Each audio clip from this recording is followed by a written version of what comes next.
Well, hey there and welcome back to Heimler's History. It is AP exam season time, and so I'm doing my fighting best to help you get ready. And in this video, I'm going to show you how I would plan for an AP World History LEQ. And I highly recommend that you follow along with me. And if you're going to do that, you're going to need two things. Number one, you're going to need the LEQ worksheet that I'm working on right here, and you're also going to need the LEQ from the 2018 exam, the links for which are both in the description. And baby, we ain't got no time to waste, so let's jump right in. Okay, we're going to look at number 3 for this example, and it reads like this. In the period 1450 to 1750, oceanic voyages resulted in the Columbian Exchange, which transformed the Eastern and Western hemispheres. Develop an argument that evaluates how the Columbian Exchange affected peoples in the Americas in this time period. So just like on the DBQ, the very first thing you need to do is make sure you understand what they are asking you in the prompt, because your essay needs to answer the prompt, and it needs to answer the question that they're giving you, not the question you wish they were giving you. So let's get into it. So first of all, let's make sure we understand the historical thinking skill. How did the Columbian Exchange affect peoples in the Americas? Okay, that is a change question. And exactly what kind of change is it asking me about? It's asking me about how the Columbian Exchange changed the peoples in the Americas. And for this one, the time period is 1450 to 1750. Okay, so far, easy peasy lemon squeezy. Now we need to get into developing our argument. And since with an LEQ, you don't have any documents, all the evidence you're going to use is going to come right out of your brain folds. And so the place I like to begin is with the topic sentences of each of my body paragraphs. So I got to brainstorm some evidence, and then how am I going to use that to construct my body paragraphs? And I will do that by writing a topic sentence. So as I'm brainstorming all the different kinds of evidence that I could use to talk about the Columbian Exchange and how it affected peoples in the Americas, I think about food, I think about disease, I think about animals, I think about the diversification of the population. So that's how I'm going to go. Okay, topic sentence number 1. One way the Columbian Exchange changed the peoples of the Americas was the introduction of disease, animals, and food. Topic sentence number 2. Another way the Columbian Exchange changed the peoples of the Americas was the diversification of the population.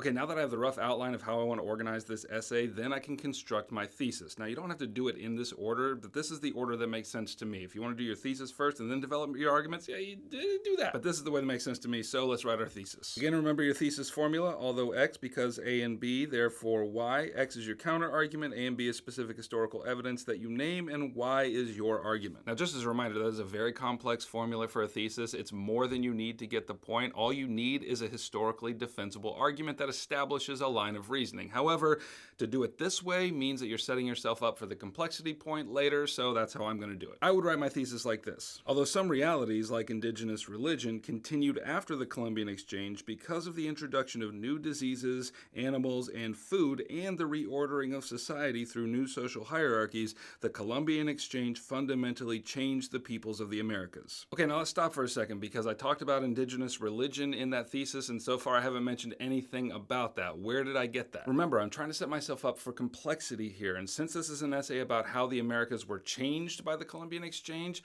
I want to start to think about how can I complicate this by talking about some continuity. And one of the continuities is the persistence of indigenous religion. But even that itself is complicated, because the Spaniards, as you probably know, introduced Catholicism to the Americas, but that didn't mean that all the peoples of the Americas embraced Catholicism. In fact, what you really had was a lot of syncretic blending of indigenous religion and Catholicism. So it gets even more complicated. So all I have to say, I'm just trying to complicate this so that I can have a complex essay. Okay, so now that I've got my argument set and I've got my thesis set, now I want to go and I want to figure out my contextualization. So as I'm thinking about this, the best use of contextualization is to try to figure out what caused the Columbian Exchange to occur in the first place. So here I'm going to talk about trade in luxury goods from China to Europe. Then I want to talk about the capture of Constantinople by Mehmed II, which required the Europeans to find a new sea route to continue that trade. And then finally, it's probably going to be a good idea to talk about Ferdinand and Isabella and how the Spanish crown financed Columbus's voyages. And now one of the most crucial things that you do is to make sure that you figure out how this evidence that you're using in your contextualization actually connects to your larger argument. So in this case, all the things that I've just mentioned in my contextualization paragraph are going to drive European exploration west and create the occasion for the changes that I'm about to talk about in the Americas. I don't know about you, but that contextualization paragraph, that's got some sauce, and I can taste pasted. And finally, we need to get our evidence together. And these are the things that we're going to be using to support those topic sentences that we wrote, which in turn supports our thesis. So my first topic sentence has to do with the changes in the Americas due to diseases in animals and food. So I just want to try to think of a couple specific historical examples that would illustrate that. So for disease, we're going to choose smallpox. For animals, I want to choose horses. And for food, I want to choose wheat and grapes. Now remember, your paragraphs are not just a running list of vocabulary terms that you define. What you are doing with this evidence is you are supporting your argument. So that's where this next section comes in. For every piece of evidence, you want to name it, you want to explain it, and then you want to begin the next sentence with which shows or this demonstrates or something like that, because that's going to force you to connect it to your argument. So remember, my argument is about how the Columbian Exchange changed the peoples of the Americas. So this evidence should demonstrate that change. So how does smallpox demonstrate that change? It demonstrates it by the severe reduction in population. The introduction of horses demonstrates that change because the Plains Indians used them to hunt for buffalo, which led to a surplus of food. Wheat and grapes show that change because it improved the health and lifespan of the peoples of the Americas. You know, those who survived smallpox. Okay, and that's all I need to do there. I've got the workings of a great body paragraph here. And remember, on the rubric, you have to have a minimum of 2 pieces of evidence in order to earn points on this section. However, there's no upper limit, so I would say aim for about 4 or 5. And that is especially true if you're trying to get the complexity point. Okay, now let's finish up by getting evidence together for my second body paragraph. Remember, my second topic sentence had to do with the diversification of the population, and that's how the change occurred. So let's get some evidence for that. I can think of 2 things immediately. That's the African slave trade and the caste system. And then we use this shows or which shows or this demonstrates to show how these things prove the diversification of the population.